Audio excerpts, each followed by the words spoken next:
Hello, my name is Kevin. I developed the board game called World Dominance, which is a concept. It wasn't like Mousetrap, putting pieces together. It was draft after draft after draft, where I had to iron out the strategy, to make it entertaining and educational. There's many mechanisms in it. There's the soldiers of the currency. There's the continent dice. There's the dice which is marked 2 to 7, so you can throw lucky 7. There's the manoeuvre cards, which is the strategic narration of the game, because this is where the twists and the turns unfold. And of course the intelligence card is the general knowledge, which is a different spin on intelligence. I've got a 7. 1, 2, 3, 4, 5, 6, 7. So I've got the wild card, so be exempt from a bad manoeuvre. But you've got to remember to use it. 1, 2. So I've got a manoeuvre. I've taken it. Lose every soldier in your personal army bar 1 to the resurrected soldier zone. This is a bad card. So you can either retain a Celtic Warrior, Roman Legion or Viking Division. So I've got to lose all my soldiers. This is one of the worst cards you can get to the resurrected soldier zone, which is here. But if it should land on this space, you get the soldiers from the resurrected soldier zone. So I'm going to keep a Celtic Warrior because it's worth the most, and I've got to lose all my soldiers bar 1. So they're all in there, and whoever lands on there gets them soldiers. But what I would do with that, I'd cash him in for 3 Viking Division. What games have you played, and which ones do you ascribe to? Oh God, there's loads. I played one yesterday actually. That was a board game of going across Europe. I don't know what it's called. A train to something. That was quite a good one. Or Pandemic. I've played. What's Pandemic about? Pandemic is you work as a team and you go around trying to clear diseases. It sounds ridiculously geeky, but it is actually quite good fun to try and cure the world of any diseases. So you look for a challenge in the game? Yes. I didn't get that right, so that gives you a chance of an Asian card, because you're going to age it, so you can guess if you like. China, Japan. China. Well, you didn't get it right, but you've got Mecca.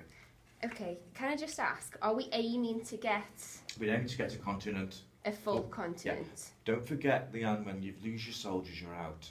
So Okay. your soldiers are paramount, but you're How- aiming to get a continent with the strategic point. Right.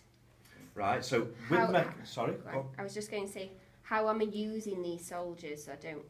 Now, because of Mecca, Yeah. you pay for it because it's Oh, a city. okay. A Viking division Okay. pays for a city. A Viking. Roman legion pays for a country, and a Celtic warrior pays for a strategic point. So you're going to pay, that goes into the garrison, Okay. you've paid for that Mecca. See, your soldiers are going to lose your soldiers now as you try and get your continent Okay. cards. Did you pay for yours? Well, I got it from the continent Oh, dice. You right, don't pay on okay, continent right, dice, okay. but good point. Okay. See, you're grasping it already.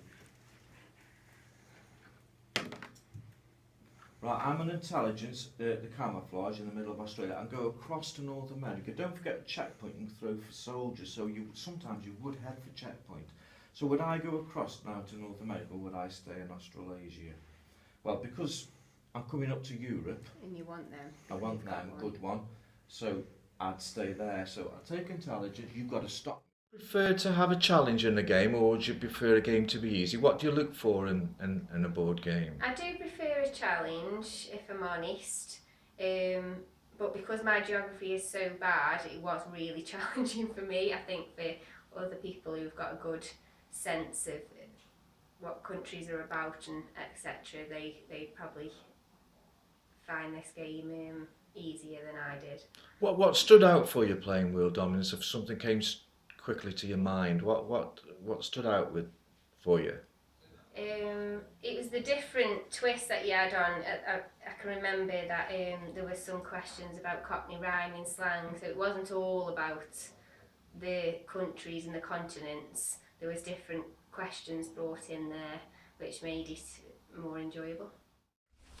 1, 2, 3, 4, 5, 6, 7. Another go. 2 7s. 1, 2, 3, 4, 5, 6, 7. I'm an entire. Now I've got greens here, so I'm in Asia. I go across to South America for a want.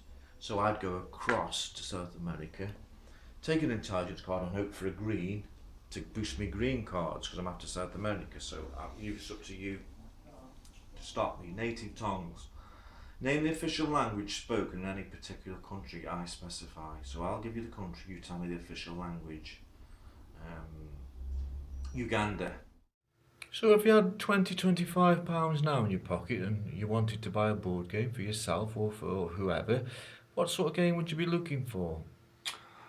Something was quite simple but quite educational at the same time. Something what you could every time you played the game you would learn something new about the game and also about just general knowledge and the world around us. Hi Vicky, you've just played Wheel Dominance, you've had a little go, what did you think? It was really fun actually, I really enjoyed it. It's a lot easier to pick up than I thought it was going to be, and I've picked it up really quickly. I've only been playing it for 5 minutes, and it's really interesting. I really like the intelligence cards and the questions. What did you think about the manoeuvres? Do you think there was some strategy unfolding, or perhaps would you have to play a bit longer to get into the strategy? I think play a bit longer, but I can see where it's heading and I kind of understand it. Yeah. What did you like most about it? You said the intelligence cards, but is there anything else that stood out? I like the intelligence cards and I like the countries and the continents and things. I think they're really good because I'm rubbish at geography, so it's actually helping me as well. Right, you did mention that the soldier currency can be a bit tricky. What was suggested?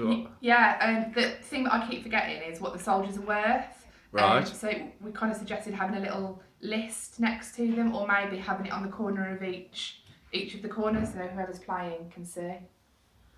Thanks very much, Vicky. So you definitely think there's still a market for board games? Yeah, I do. I think more adults would play more board games if there was more available. Because I've got a lot of friends that like to interact and spend time together, and board games are a way to do that. So you think there's definitely a gap in the market? yeah, I think something's missing.